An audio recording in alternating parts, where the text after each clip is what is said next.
Sur le nord du département, pour l'instant, mais nous craignons que le phénomène s'étende à tout le département, les palombes qui prennent leur quartier d'hiver depuis quelques années sur notre département prédatent nos cultures dites d'hiver. Il s'agit de céréales à paille que nous semons entre le 15 octobre et le 15 novembre et de colza qui sont implantés un peu plus tôt.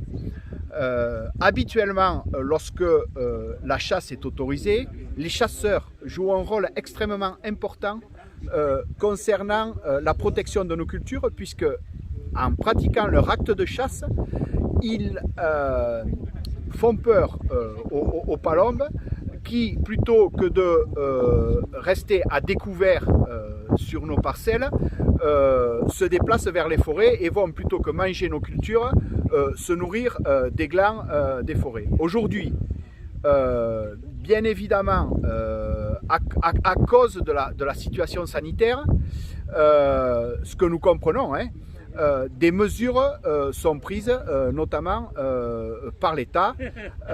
Et concernant ce phénomène, les préfectures ont autorisation de déroger à l'interdiction de la chasse en vigueur sur le territoire national pour justement que les chasseurs puissent jouer ce rôle de régulation des espèces.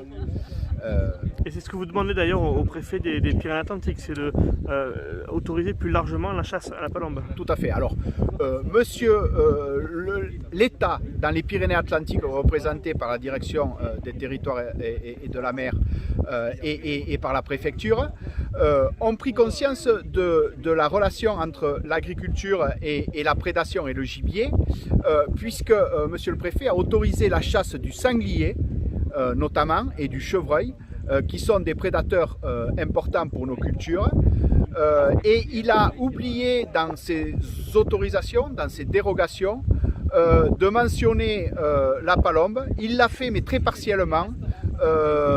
Il y a des contraintes importantes administratives avant que les chasseurs puissent chasser, et ce qui fait que la réactivité n'est pas de mise. Et nous demandons donc à ce que dans le département des Pyrénées-Atlantiques, comme c'est le cas d'ailleurs dans le département des Hautes-Pyrénées et du Gers, la chasse à la palombe soit autorisée sur l'ensemble du département, de façon à ce que ce phénomène cesse. Il en va quand même de la création de valeur ajoutée sur nos fermes. Les parcelles agricoles sont une manne pour les palombes, puisque nous, lors de nos actes de semis, nous épandons des graines qui sont bien sûr comestibles. Nous épandons des graines et nous dressons le couvert, si on peut s'exprimer ainsi, pour les palombes.